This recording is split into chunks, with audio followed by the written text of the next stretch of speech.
Donc nous revoilà pour la dernière partie sur le théâtre, donc c'est la troisième partie et la dernière.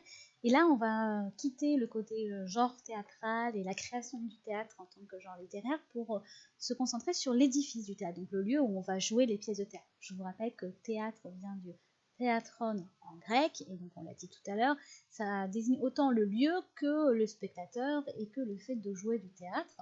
Donc à l'origine, il n'y a pas de théâtre en dur, c'est-à-dire qu'on va uniquement faire une scène en bois, et comme on joue du théâtre uniquement pour les fêtes de Dionysos, on n'a pas besoin d'un théâtre en dur qui soit perpétuel. Mais on va se mettre par contre à construire des théâtres en dur à partir du 6e, 5e siècle, et on va forcément le construire attenant aux temples qui sont consacrés à Dionysos. Donc avant de se mettre à construire un édifice, on va choisir un terrain qui a en fonction de sa qualité acoustique. C'est-à-dire que le théâtre n'est pas construit de A à Z, on va choisir un lieu et on va adosser la scène contre une colline ou un élément qui va réverber le son. C'est-à-dire que quand vous vous mettez dans les gradins et que vous allez tout en haut des gradins, normalement vous entendez une pièce qui tombe au niveau de la scène. C'est assez impressionnant à voir, mais c'est véridique. Donc si vous voulez, l'endroit où se trouve la scène, avec le mur qui va se tenir derrière, et notamment la colline, le son ne va pas partir dans tous les sens, mais va se réverber contre ce qu'il y a derrière les acteurs et va renvoyer le son en avant vers les gradins. C'est comme ça que va fonctionner à l'origine le théâtre, c'est ça le principe. Donc on va l'adosser au niveau d'une colline et on va utiliser les reliefs naturels qu'on va creuser pour ensuite pouvoir fabriquer les gradins et les différents espaces qui sont consacrés donc au théâtre. Alors vous voyez ici un petit schéma, vous voyez donc ici un orchestre, donc le lieu où va évoluer les acteurs, le timélé qui est donc le nom, vous voyez cette petite bande qu'on a vue dans la première vidéo, ce petit hôtel en pierre qui est consacré à Dionysos. Dans les gradins que vous avez ici, donc tout le monde ne s'assied pas où il veut évidemment, plus vous êtes riche ou socialement important dans la cité d'Athènes, plus vous êtes proche donc de l'orchestre et de la scène, et moins vous êtes important, plus vous êtes éloigné. Tout simplement parce que plus vous êtes proche, mieux vous voyez, plus vous êtes loin, moins vous voyez. Vous rentrez par les côtés de l'édifice. Ici, vous avez la skénée, l'endroit où, donc autour de l'orchestre, vous avez le chœur. La skénée, c'est là où va jouer le coryphée, donc l'un premier acteur, puis ensuite les trois acteurs, protagonistes, etc. Et ensuite, vous avez la skénée, c'est l'arrière, et la proskénée, c'est là où on va jouer, ce qui est devant. Pro, ça veut dire devant. Donc je vais vous montrer le théâtre d'Épidore, donc c'est le théâtre sur lequel on va se baser pour avoir une idée du théâtre à la grecque, sachant que le théâtre à Rome va être un petit peu modifié.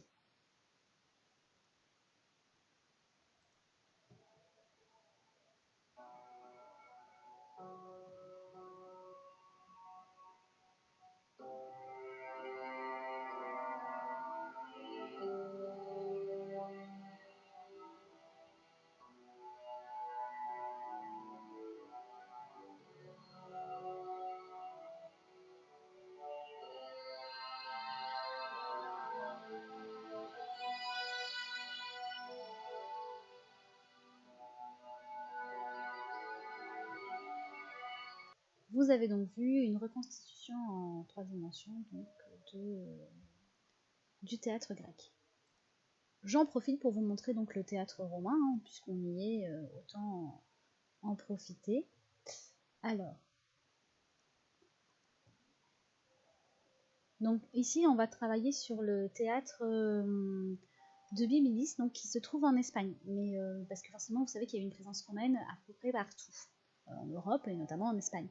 Donc ici vous voyez que celui-ci, qu'à Rome on va moins utiliser l'édifice, enfin les reliefs naturels, et on va construire beaucoup plus par exemple la skénée et la proskénée pour remplacer la colline qui doit réverber les sons.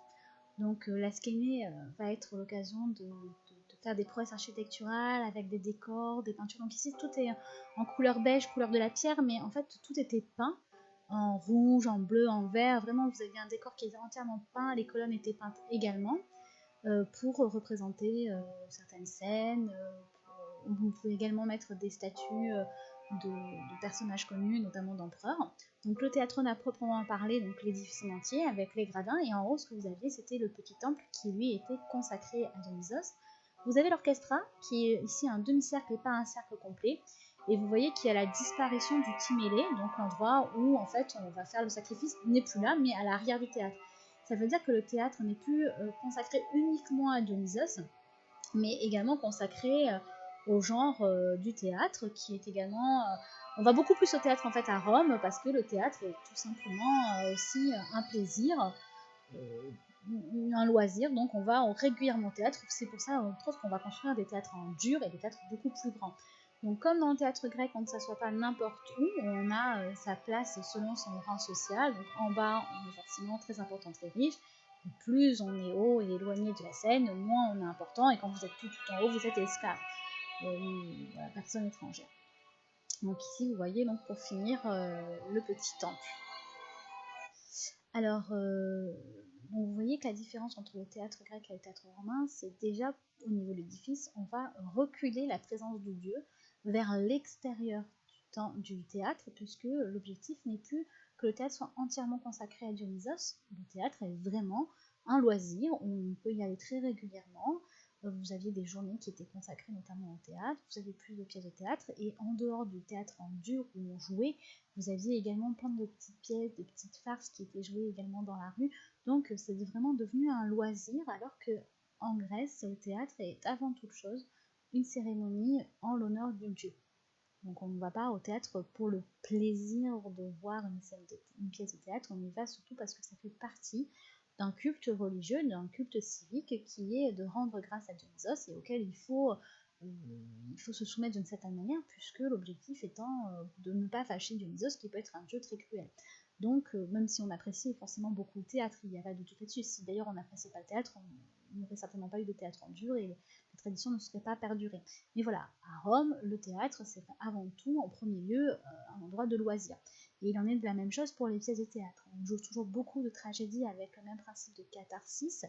Par contre, si en Grèce, on reste très proche des épopées, on prend peu de liberté avec les épopées, donc les personnages sont assez crédibles.